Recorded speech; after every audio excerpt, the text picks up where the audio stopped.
Welcome to Great in the Sack When Misogyny Leads to Mayhem.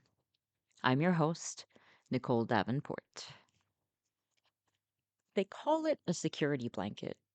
You know, after a baby grows old enough to grab a hold of things and hold them close to their tiny, delicate little bodies for comfort and to make the baby feel safe, of course. These things can include an actual blanket, a stuffed animal to cuddle with, or even a cherished toy. Something that would make that tiny little being feel a sense of security. For Nina Aouilk, that item of security was a tray. What kind of tray? Well, exactly the kind of tray you're thinking of to serve food on. From the age of 6 years old, Nina would patiently wait inside of her cold, gray painted room, which contained only a mattress, no blankets, no pillows, not even one toy can be found in this small space that was Nina's. Lots of books, though. Nina basically lives with her ear plastered to the natural, unfinished wooden door, listening and listening. Ow! She says to herself as she presses her raw ear harder against the door. Are they calling for me? Did I hear my name? The name she's waiting for isn't her real name at all. It isn't even a term of endearment. It's more like an ugly nickname, a derogatory term, or even a slur. The name she's so desperate to hear is Pultani. But what does Pultani mean? Well, it can mean a few things, mainly witch, ghost, or evil spirit. So here's this child, so desperate to hear her cue, so she can come out and cook for her family. From the age of 6 years old, which is basically how far back she can remember, this was the only way she could spend time with her family, only when she served them. Modern day slave comes to mind. And this particular evening, at the age of just 14 years old, something feels different, off. You see, Nina's mom has come to wake her so she can serve her father and his 8 friends. This usually happens on Friday and Saturday nights after a long night of drinking. Nina's father is a successful business owner, and some of the businesses that he owned were bars, so it was a given that his house would be the place to go after drinking. Nina just recently hit puberty, period cramps, painful breasts, and all. And even though no one has ever told her about puberty, she manages it alone, like everything else. A huge sign of neglect is hyper independence. Just a little FYI. And remember, I'm not a doctor, I just like to play one occasionally on my podcast. The thing about puberty is that the gut instinct starts to show itself. And Nina's gut instinct is telling her to run. Every fiber in her body is telling her, run fast and run now. Though she doesn't really understand why, except for the increasingly uncomfortable feeling to be around her drunk father and company. She looks over at her tray. She loves that tray. It was the only thing that was hers, the only real symbol of her childhood. That tray was what Nina looked to for comfort and safety. Sure, she has the family dog who is her best friend, of course. But the tray is her security blanket. She lays her head on it, feeling a mixture of worry and hormones as she stares into the scratched up white oval tray with the silver handles on each side. She sees her distorted reflection in it, looking back, panicked. As she lie there on the bare mattress, using her best friend for heat as well as a sympathetic ear, she says, I don't want to go down there. But either way, she gets to her feet, stretches, and lets out a huge, tired yawn. But I have to, she says in a smaller voice. And with that, she heads down their grand staircase to the guest room, tray in hand, ready to serve her father. She has no way of knowing what was about to happen, that this very night would unlock a new, more hellish portion of her life, in which the only goal would be to survive. All of the sources and links can be found on Podbean and on Spotify.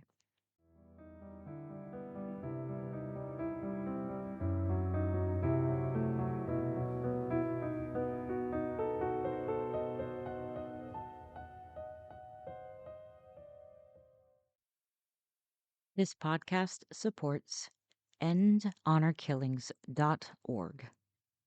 Their mission is threefold: to empower, educate, and eliminate. They aim to speak globally on key issues, shedding light on victims' perspectives and fostering understanding.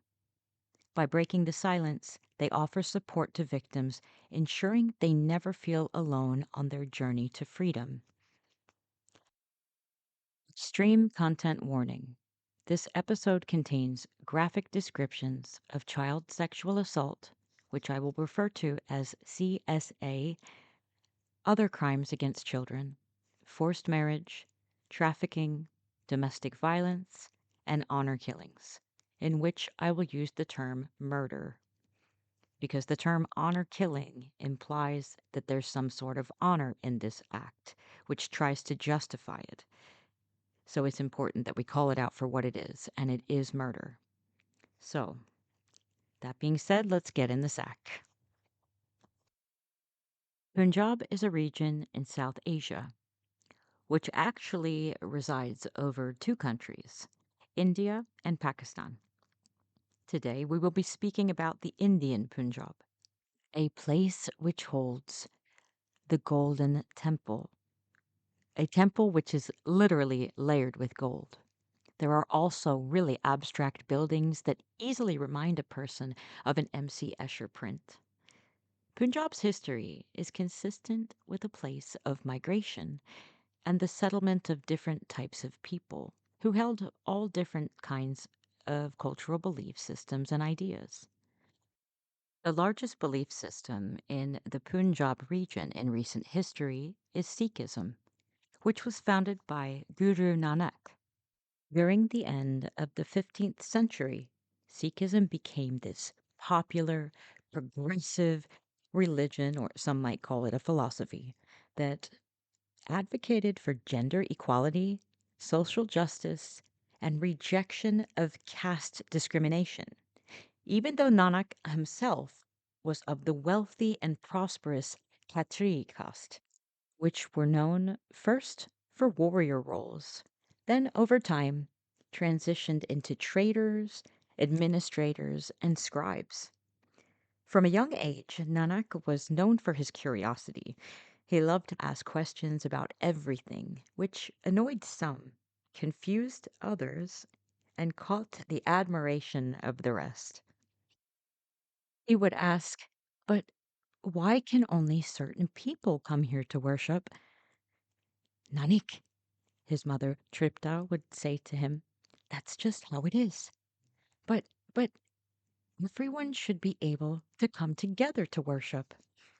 "Well, Nanak, maybe someday you can spread those ideas throughout the world," she would tell him. One of the cornerstones of Sikhism is Langar, which was established by Guru Nanak because growing up, he wanted so much to eat with everybody of any and all backgrounds, but that was not allowed. Nanak's dad, Metu Kalu, was an accountant, and he was clear that Nanak should follow in his footsteps, even though Nanak showed zero interest in worldly pursuits like wealth or power. He was more drawn to spiritual exploration. He wanted to, for lack of better terms, find himself, which was probably like nightmare fuel to his father. One time, Mehta gave Nanak money to invest in trade, but instead of buying the goods for the trade like a good boy, He used the money to feed the poor and the starving saints that he saw in the streets. He said, "Dad, what I used that money on was a true investment." After realizing Nanak was destined for greater things, not the quote, conventional path, Mehta and Tripta fully supported their son. Guru Nanak was super empathetic, which shaped his inclusive philosophy. He saw a divinity in all beings, regardless of caste, religion, or gender, and he sought to eliminate the divisions that separated everyone. Now, in my 30s, I had zero of my shit together. What about you guys? But Nanak here had a spiritual experience so profound in his 30s, in which he completely disappeared for like 3 days. And when he returned, his mission in life was understood. He told everyone that there is no Hindu, there is no Muslim. Now, these weren't like fighting words or something like that. His words tried to portray the oneness of humanity and God. The gentle but fearless Nanak was unyielding when confronting injustice, speaking out loudly against hypocrisy, inequality, and tyranny, even right in the faces of powerful rulers and religious leaders. He remained humble and worked amongst the people to try to emphasize the dignity of honest work. A mediator, a peacemaker, artist, and poet, Nanak would tell warring groups of the importance of dialogue. It's like he coined the phrase, the pen is mightier than the sword. Not only that, the Guru composed accessible hymns that became the foundation for the Sikh holy scripture, the Guru Granth Sahib, which would also become the name of the 10th Guru, who became the eternal Guru. This sounds great. I mean, right? You got Guru Nanak and the 9 gurus that followed after him, who laid this sturdy foundation of Sikhism as a radically egalitarian faith, which just means that they emphasized the spiritual and social equality of men and women, even going so far as praising women as the source of life and strength. Thanks, Guru. So, what happened to the culture in Punjab? How did it fall into the violent grasp of such a blindly patriarchal society? I felt it was important to explain Sikhism because it is one of the largest philosophical religious belief systems in India, and it is not to blame for what happens in this story. It is actually often culture who is the culprit, and the people within it who hijack religion as a means to justify what it truly seeks, the consolidation of patriarchal power underneath the clever guise of faith. However, some religions are so based on patriarchal beliefs that it becomes difficult to separate the two. But if you think about it, most scriptures promote love and understanding. The people interpreting those scriptures, though, have an agenda, and it's often predatory. So over time, cultural practices and external influences, such as British colonialism and existing patriarchal norms from neighboring Hindu and Muslim societies, eroded these progressive ideals into almost nothing but grains of sand. The rise of cold, rigid social structures and an obsession with the prioritization of honor over individuality is what led to the practices of trafficking, forced marriage, and honor killings, aka murder, and a resurgence of the patriarchal family unit. Inside these families, sons are celebrated as future providers, carriers of the family name, while daughters are seen as liabilities, responsible for walking the impossible tightrope of family honor. sold to men basically as property for a dowry to marry. So much for that equality. The birth of a boy brings celebrations and are colorful and fun and joyous occasions with music and dancing. Meanwhile, the birth of a girl is usually met with silence, disappointment, even ill feelings, and you may even hear a, oh, better luck next time. In rural areas, the horrifying practice of infanticide is common, where baby girls are placed in plastic bags and suffocated. And if a woman has given birth to a baby girl more than once in a row, she is at an automatic increased risk for violence. For example, of becoming what's called a burning bride. Bride burning is a torturous, horrific practice of murder through immolation. The culture will actually blame the woman for birthing too many girls, as though to say that she is cursed, even though we know it is the semen that decides the sex. So it is so ignorant and so infuriating. It's maddening, right? So, to sum it all up, boys carry the family name. They are encouraged to pursue higher education and are basically living gods, while girls are treated like objects, burdens, and their worth is tied to the dowry that they will take with them to the next household, moved, bought, and sold like cattle. I don't know about you, but to me, it sounds like men in this culture are super emotional about having to pay someone to basically take their daughter. Well, you all made it that way. If you hate it that much, do something about it. But of course, that's not what happens, or else you wouldn't be listening to this podcast.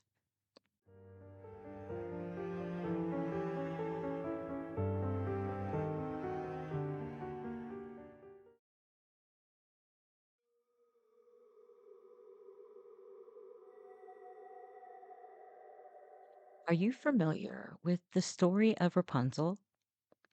You know the story by the Brothers Grimm, who are devout Christians, by the way, and literal tools of the patriarchy. Huge fans, in fact, shaping horridly strict and rigid gender roles within their stories as sort of a guideline for how a woman should behave since 1812. Don't even get me started on gender roles within fairy tales and the patriarchy's constant looming presence in them. For example, the tried and true Maiden Locked in the Tower series are a type of metaphor for the protection of a woman's virtue, where they are trapped for their supposed own good, usually by their supposedly caring family or caregivers to protect them from any type of premarital sexual relations, amongst many other things, no doubt. Just like Rapunzel, Nina was trapped, both literally and figuratively, trapped by social expectations, trapped by cultural constraints, and trapped literally by familial control through the very same honor based culture and patriarchal system that Guru Nanak fought against in Punjab centuries ago. But Nina's family didn't live in Punjab. They had long ago moved from India to the UK, 2 hours from London, in fact, and they brought all of their baggage with them, of course, which was crammed tight, nearly bursting with all of their possessions, including their cultural beliefs, that they also decided just had to come with them. This patriarchy adjacent culture belief system could have been put to rest after Nina's family moved to the UK. But that way of thinking is so deeply entrenched into someone's being, the utter denial that one is even deserving of humane treatment. The women are just objects to be used for various things and discarded need be. In the minds of many parents from the Punjab culture, baby girls will just be given to another household. They don't stay, so why should we love them? They're only going to cost us a dowry in the end. Unlike the fairy tale, Nina's tower was built brick by misogynistic brick, made taller and taller by the absolute power of their toxic community and its cultural norms. For Nina, there would be no prince to rescue her. Nina was a great student, eager to be in school, because in school she could be someone different. Well, kind of. Her brother and her were bullied constantly, even assaulted. Many times they were found at the bottom of a pileup after somebody began shouting, "Fight! Fight! Fight!" Nina's father decided that they should live in a predominantly white neighborhood. But that doesn't mean that they were accepted by the white people in the area or at the school, including teachers. It certainly didn't help that Nina's parents wouldn't let her bathe when she needed to or wash her clothes. They wouldn't even allow her that dignity, that basic human need. Still, she found that she was able to immerse herself into stories such as Rapunzel, a consolation to the hell she lived in at home, a lesser hell. None of her teachers would ever say anything about the condition she would come to school in, and even though it was obvious that something was terribly wrong, no one did anything. At home, she was a domestic servant, a modern day slave, never allowed to spend time with the family, always confined to her room unless she was cleaning, making the food, or serving them. But at the age of 14, her role would change. An added trigger warning here because this next part is brutal. As Nina went down those stairs, tray in hand, to serve her father and his 8 friends in that guest room of her family's home, she lowered her head. She entered the room, and her father touched her for the first time in her entire life. He had never so much as held her hand, hugged her, or done anything even remotely close to fatherly toward her. However, this would not be considered fatherly behavior. In fact, the polar opposite, psychopathic behavior.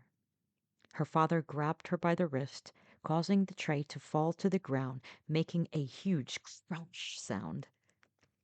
Using his strength from training as a wrestler as he used to, he aggressively threw her onto the nearby coffee table in the dimly lit guest room and became the first of the 9 men in total to SA her. A 14-year-old girl, his daughter. The first time her father held her hand was as he was holding her down against the table to prevent her from moving or getting away. He used his other hand to put over her mouth. Nina squeezed her eyes wide shut, is how she'll refer to it later, trying to trap any hope left in her body from escaping. Then she was horrifically passed around the room as a completely deprived idea of a party favor, not seen as a human being, but only as an object. She was thrown around the room with such force and violence that she briefly lost consciousness twice. Dishes, glasses, and bottles were falling off the table, shattering everywhere. It was complete chaos. It almost seemed as though her mere presence was evoking and stirring up their extreme hatred of women. This animalistic group behavior is usually common amongst hate crimes, but this is kind of a hate crime. Maybe not first and foremost, but still. Nina was spat on, bitten, punched, stomped on, and kicked, all while her brothers and mom slept upstairs in their home. completely unaware or completely indifferent to what was going on in the guest room downstairs. Nina was punished, gang SA'd, and tortured because she was a girl. Her body quickly became covered in bruises and cuts and blood. After the time After some time had passed, some of the men had gone home, but the most violent and vile of the bunch stayed around to continue this awful attack. When Nina woke the next morning, stuck to the floor by her own blood, she opened her eyes and tried to focus. She realized she was looking at the wall, but what was that on the wall? Oh, oh no. Oh my God. What was that, food on the wall? She was going to be in so much trouble. She began looking around frantically and seeing all of the broken dishes and glasses and bottles. She began to feel sheer panic. After her mother saw she was naked from the waist down, she advised her to go and wash up. Go and shower, she said. She was never allowed to have showers, but she found that the shower was even more painful. She wanted the bucket and the washcloth that she usually got, but she was afraid to ask for it at that point. She didn't know what to do with herself. When she was finished, she was handed a bucket and told to go clean the guest room. After some months, and after she had turned the age of 15, she noticed that her period had stopped coming. Now, this was around 1985, so there wasn't so much being taught in schools about reproductive organs. I mean, nothing in detail anyway. But Nina knew enough to know something was wrong. So she told her mother, "Oh, that's because you're pregnant. You're disgusting. You're pregnant because you asked for it. You are horrible and dirty," her mother told Nina. And Nina believed it, because what other choice did she have?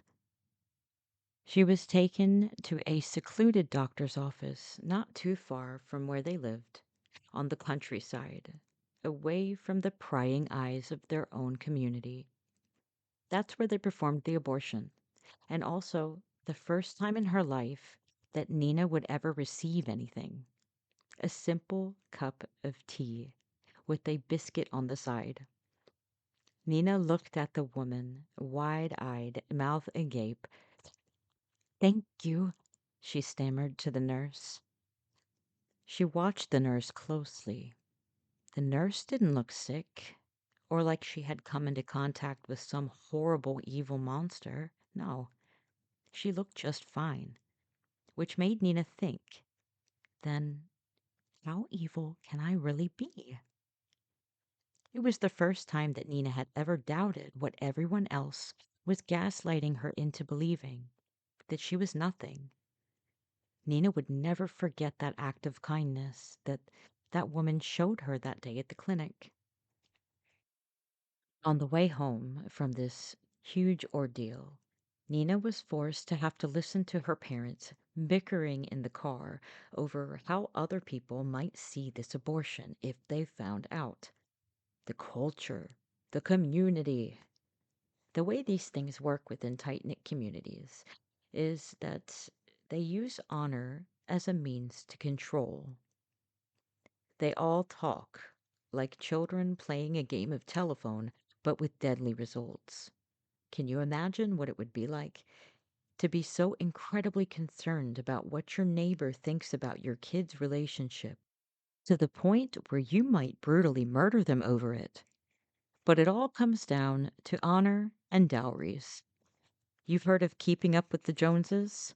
It's like a brutal, deadly version of that, where families one up each other in who can control their daughter the most in hopes of the best husband for her and the most honor for the family. It seemed as though they made the decision to move Nina to India, which most likely meant she would be murdered in what is referred to as an honor killing. the murder of a family member to restore that family's honor when it has been damaged. The message that Nina was receiving was that no one wanted her. So she attempted to self exit, but it was ineffective. Luckily, she survived, though she wouldn't feel lucky because her life was about to get a whole lot worse again. The very person who would save her from her own murder in India would be one of the predators who had stayed behind to keep assaulting her, one of the violent ones. Of course, he would have to be paid in order to keep this silence, this shame from getting out over their community. And so at just 16 years old, Nina would marry his son. You see, the son had a girlfriend from a white British family, and that was also a huge taboo.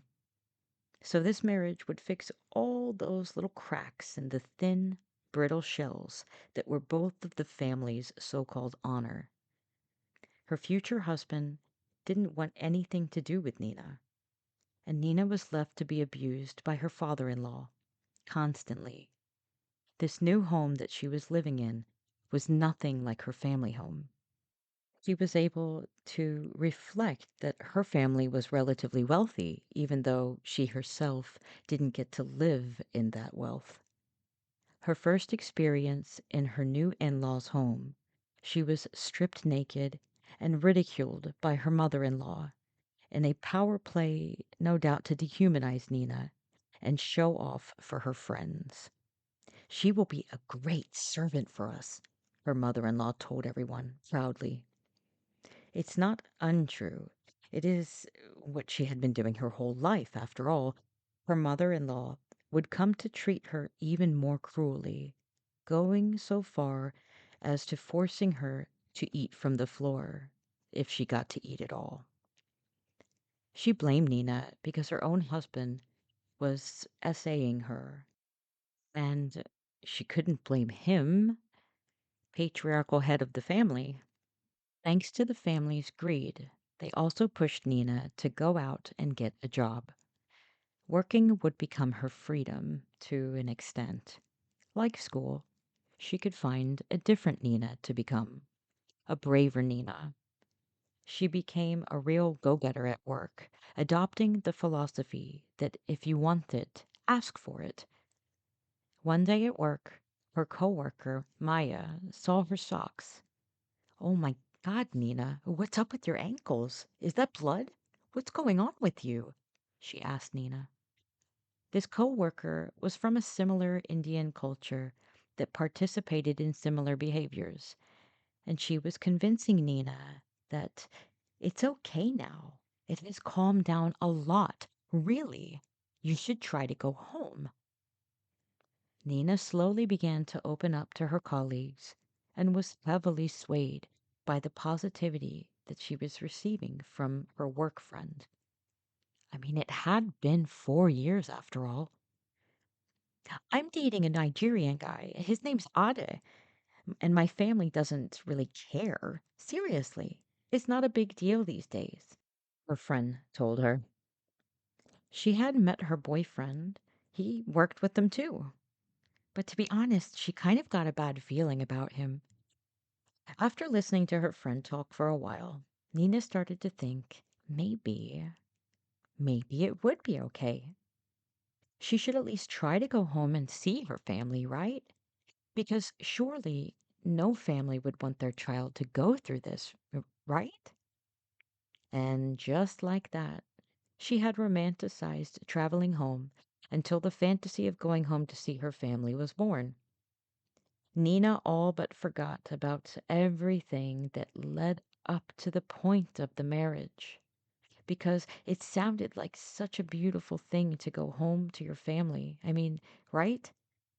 I'm sure they missed her. The standard was to be away from your family for at least 4 or 5 years before they will even want to hear from you. Because after all, you're supposed to be working on making a baby, of course. Before Nina knew it, she was on a bus back to her hometown. After being SA'd by her father in law for the last time and giving him the body language to know she was done and she was leaving, she knew she couldn't stay. Not really. It was at this point that she understood that if she stayed, she risked being murdered or self exiting. She had left her job because she hadn't even realized by this point that she was the one who got that job. Nina's way of life was crediting everybody else for her successes. She felt like since she was leaving, she didn't deserve to keep that job. The fact that her father had initiated a gang essay against her, her mother's cruelty, her brother's beatings, I mean, they only came floating back into her mind as she was halfway through her trip home. And that familiar panic began setting in. And in the same way that dictators encourage citizens to alert on each other's bad deeds, someone from Nina's home community spotted her on that bus and immediately notified her family, no doubt feigning concern because they knew exactly what was going to happen when they did this. And so the cycle continued. Whispers started flying back and forth. Why hasn't she had a baby yet? Uh, I don't know. Better yet, why is she on her way home? Oh my God, do you think she has done something wrong? But the loudest whisper of all was, how did he lose control over his daughter? The pressure was building and building, and Nina could feel it. She arrived to her old home, placed her hand on the doorknob, and pulled the door open and saw her dad inside, which she thought was pretty weird since he was supposed to be at work. It was then that they dragged her back to that room, that same guest room, the room that she was gang essayed years ago, the room in which the activities that happened caused her to become pregnant, which set off events that couldn't be stopped. Back in that room, a decision had been made for her, a decision to murder her to save the so called honor of the family. Now, maybe to you and I, this is hard to make sense out of because honor is just a construct. I mean, right? This is a very real part of life within the Punjabi culture. Nina's brother began hitting her in the face over and over until her jaw was broken. And then her dad chimed in and started beating her and kicking her. And her mother and sister in law glared angrily at her as Nina was beat mercilessly. Imagine what all of that anger pent up over having to constantly think about the family name when they can let all of that out on someone. How terrifying and violent and brutal that must have been. During all of this, the realization came upon Nina that she was going to die here. We don't want you here anymore, Nina, they said. Yes, you should have died at birth. We knew something like this would happen. We should have killed you from the beginning. And no one will ever want you again. You're all used up. All of these words, they carried the weight of an elephant or 10. Nina could feel herself drifting away, drifting in and out of consciousness. She began to disassociate. She watched herself from outside of her body, watching her father place his foot over her throat. What? What was that they said? Not here. Taking her. India. And then the room went dark for some unknown amount of unaccounted for days. And when she came to, she noticed that she was lying in her own blood and waste. And what was that sound? That sound that woke her up. Nina, Nina, psst. There it was again. She looked around and she saw her mother's friend peeking in the door at her. Nina, Nina, oh my God. Nina, they're taking you to India soon. I think they said Sunday. Nina, are you listening? You have to get to a guard at the airport. And just like that, the voice slipped away. It had been one of her mom's friends, one of the only people who had ever showed her anything close to kindness. It was at this point that Nina began to have a little conversation with herself. Should I just let it end, give up, and just go on with them willingly? Then they win, and there's no getting out of it at that point. But they said no one will ever want me. They're probably right. The hurtful words of her family were still ringing fresh in her ears. Well, we'll never know if we don't get up. Get up, get up, get up. And with that, Nina got up. First, she made it across the room, then slowly, slowly into the kitchen, crawling through to the door. No, no, no, no, no, no. This is just too much. It's just too impossible, she said to herself, finding the door handle was just too far out of reach. The outside is on the other side of this door. We have to do it, the other part of her said to herself. Before she knew it, she was in the garden. And eventually, after seeing her dog, who thank God didn't bark, which gave her reassurance, she was able to keep going. Up and over the fence and into the park in an area to hide in the bushes. Tons of time went by, and she knew someone would be searching for her. She stayed put. She would have to lay low, at least overnight. In the early morning, she was able to make it to a taxi, and so she would find herself at the hospital after first attempting to go to her work friend's home, the friend who encouraged her to go back home. Maya. She's really the only person that Nina knew on the outside of her home life. There was no one else. And unfortunately, Maya was not home. Nobody answered the door. So the taxi driver drove Nina to the police station, where he carried her in, since she could not hold her own weight. The officers began writing a report, taking photos, and asking Nina what had happened. Well, you see, that they tried to perform an honor killing. That was kind of the end of that. As soon as the words honor killing came out of Nina's mouth, she was basically dismissed. The looks on their faces said, we can't do anything about this. Because, I mean, who's to say what happened? It's too complex. We don't know the nuances of their religion and their culture, which is really just an easy excuse to not do anything at all. All of a sudden, all of the words of her family throughout the years came flooding back to her memory right before her eyes, and she was living the proof of it. The police won't help you. They will never help someone of our kind, our color, or our background. They will only help white people.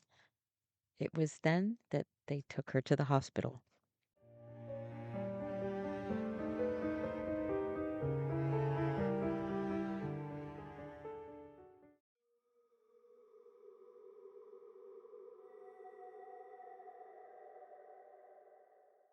Nina would be at the hospital for some time.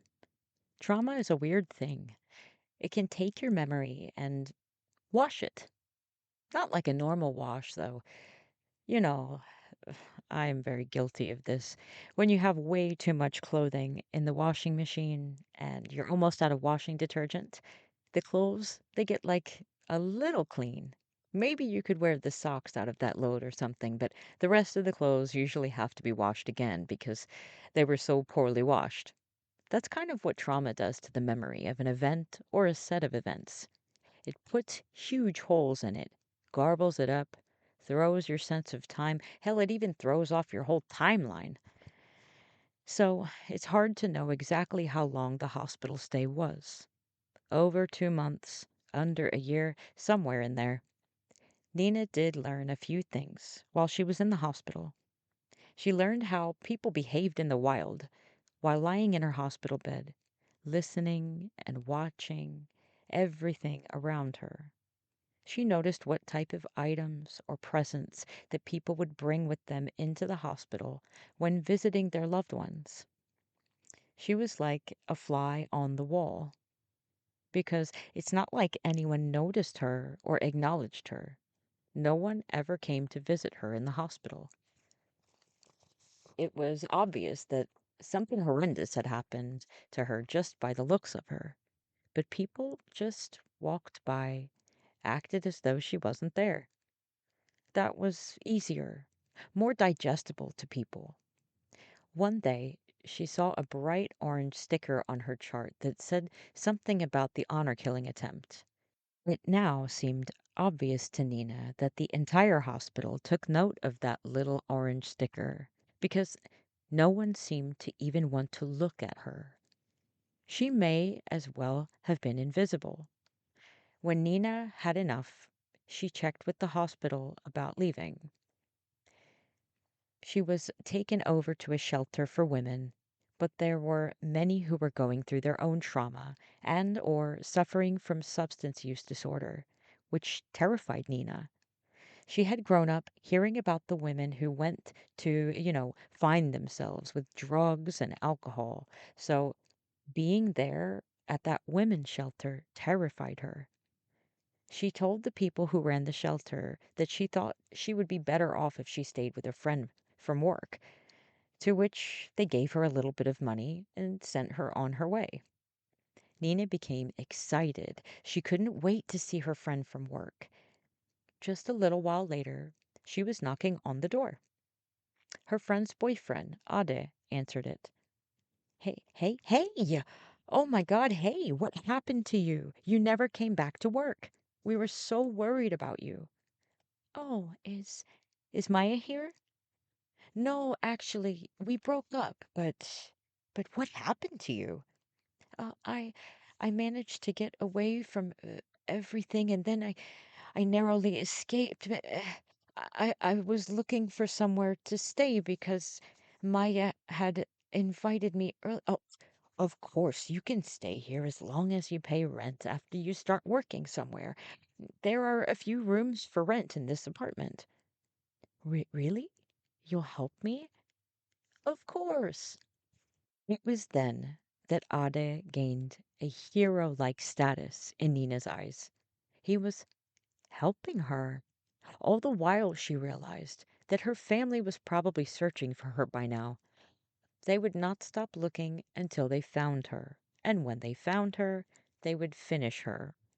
They would finish the job, preferably by a beheading, because that is the way to acquire the most amount of honor for the family. In their culture and in their sick, deprived minds, murder was the only answer, the only way to quiet the shame. Nina quickly and easily obtained another job at a local government office. A couple weeks later, Ade invited Nina to a birthday party the landlord was throwing. Nina had never been invited to a birthday party, but thanks to her lengthy stay at the hospital, she at least had an idea of something to bring. Flowers. Once they arrived to the party, the guest of honor seemed tickled over the flowers, so Nina felt pretty good about herself. Ade seemed to make it his job to make sure that Nina's red plastic cup never went dry. What a guy. She had never really had much soda in her life. No, she certainly wasn't a soda connoisseur like myself. But she had drank enough to feel as though there was something odd about the taste of the drink. It tastes weird, Nina said, as Ade handed her yet another drink. Have you ever had soda?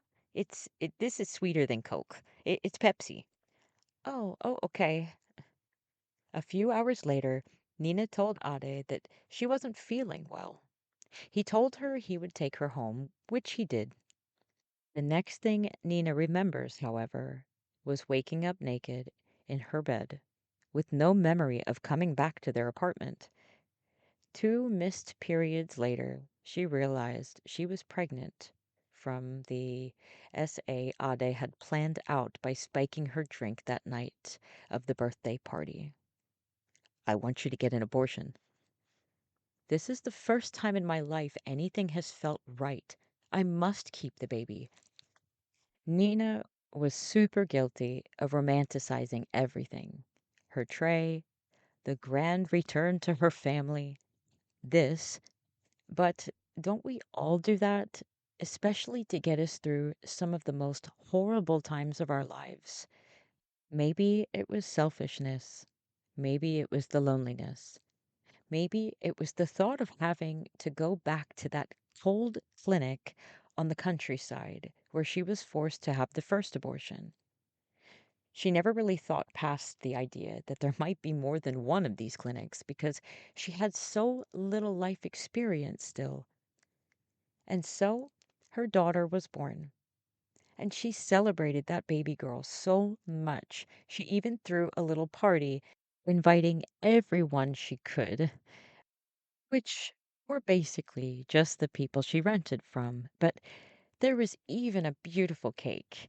Nina was determined to celebrate her daughter in a way that daughters were not typically celebrated by her culture, with love and respect and opportunities and education.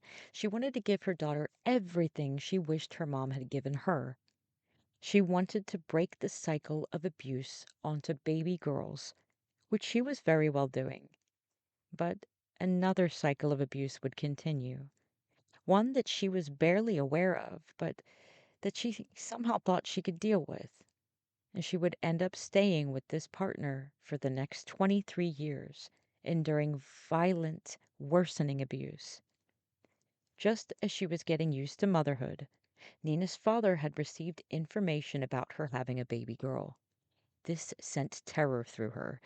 He managed to locate the landlady's shop that Nina was renting from. Whether it was dumb luck or not, he went inside the shop wearing this outlandish blonde wig and offered the landlady money in exchange for knowing the location of the girl in the picture, which was Nina. I don't know who she is. I've never seen her before, and I don't want that money. He seemed to go away after that, but Nina was rightfully worried. Worried that her dad might even go so far as to throw something through the letter slot of the door. The landlady told her, "You must stay upstairs. You'll be safer up there." Wouldn't you know that that room upstairs was a little bit more money? But hey, Nina had to take it. She had to keep them safe. She became pregnant again, this time with a boy, so her partner was extremely happy and proud, though it was short lived. Ade began going out more and more and living a very luxurious lifestyle in which he was not paying a dime for. It was Nina who was paying for it, because around this time she had gotten her second job in this area that they lived in. She began selling mobile phones, and she was damn good at it too. They even gave her her very own shop. Her inner entrepreneur was making its debut. They moved into a bigger house too. Soon after her son was born, she became pregnant again. Ade again demanded that she get an abortion, but Nina didn't want to, so she didn't. But Ade's violence increased exponentially. This one time, he had waited until she was sleeping and set her pillow on fire. Horrifying nightmares would plague Nina about burning brides due to the smell of her hair burning after Ade did this. It reminded her of the smell she had once witnessed on her walk home from school, knowing it was a burning bride. Ade's control became unavoidable. Nearing the end of the third trimester, Ade pushed Nina down onto her stomach, and then he left her there. Nina knew she had to make it to the hospital. She felt as though the baby was coming. She was able to make it to the hospital, but the baby did not survive. Nina entered into a deep depression, so dark that she found it hard to care for her other children. She managed to talk her husband into giving her one more child, saying that she was one of three and she wanted to have three, even though she endured a constant berating, violence, and financial abuse. He did give her a third child, but he was spending her money, living a luxurious, completely 100% free lifestyle because all of Nina's paychecks were going right into Ade's account. And the money that she was given to buy food for the children, it wasn't enough. So Nina had to eat less. She never saw any of that money. Feeling that his comfortable lifestyle was threatened by Nina's inability to work when she was depressed made him angry. But Nina was able to give birth to the third boy. Yes, it was a boy. And she felt as though she could go on, which she did. Nina's daughter had gone away to college, and eventually she was able to send her first son to a type of boarding school to try to get him away from the abuse of the household. She reasoned with herself that she could send the other son away soon enough because the thought of leaving Ade wasn't even present. She had grown up all of her life being told that she was no one, and she kind of believed it. When her son went away to boarding school, it seemed to take a huge toll on her youngest son because he now had no one to turn to when Nina was being abused. At one point, Ade had sent his daughter a picture message saying, "I'm sorry." The picture was of her youngest brother slumped over the table in a very weird position, and Nina sleeping, which just felt very wrong. Her daughter obeyed the awful feeling she got and called the house over and over and over until somebody picked up. Finally, Nina did pick up, though her throat was really parched and scratchy, so she told her daughter, "Wait a minute, I'm going to go and get some water." Put the phone down, went to get the water, and saw that all of the gas was turned up to the max, just waiting for the strike of electricity to ignite the entire home. This incident came after a hospitalization of her youngest son due to all the stress. He had developed an autoimmune disorder because, as we all know, the body keeps the score. It seemed as though Ade just completely disowned his son because he could not have a son who had a disability. 2015 was the breaking point in the home life situation, and Nina's youngest son told his school about the attempt on their lives. They were moved to a shelter of sorts, but shelter is kind of a nice word for this. It was pretty much unlivable. But unlivable or not, they still weren't even allowed to stay there due to how much money it appeared that Nina made on paper. So they became unhoused. Nina was able to eventually get help from a friend. Things didn't automatically get better from here, but Nina knew she was on the right path. That same year, Nina also learned that she'd had a half sister in which her father had abducted and taken to India, likely due to what he and others of his culture see as dishonor that this child brought to his family because he made the choice to create this baby out of wedlock when he cheated on his wife. Nina did a character witness against her father for the charges that were filed against him, but he only served a very short amount of time in jail and went home hailed as a hero. It took Nina 5 or 6 years to figure out what to do with this information, as she felt an immense sense of guilt for not holding her father accountable. She had to take time to try to almost deprogram herself from her upbringing. She survived labor and sexual trafficking, a murder in the so called name of honor, and a very violent relationship. Around 2021, Nina decided to commit herself to making content to spread the word about honor killings, forced marriages, and trafficking, and also to look for her half sister Julia, whose location is still unknown. She began the nonprofit organization endhonorkillings.org. Nina is also currently on two advisory boards on Scotland Yard helping to educate law enforcement on the nuances of honor based violence. Thanks to her entrepreneurial skills, she has made a name for herself as, quote, London's life coach, coaching and helping people to recognize their own potential. I have to admit, just reading her story has made me educate myself more on the cultural nuances that allow this misogynistic behavior to continue. We cannot be afraid to talk about these things, and we have to call them out for what they are. Like Nina says, there is no honor in killing. Nina Aouilk's contact information can be found with the source notes. Thank you so much for joining me for this episode of Great in the Sack when misogyny leads to mayhem. How did you feel about this episode? Feel free to let me know in the comments. And remember, stay vigilant, stay vocal, because silence is complicity.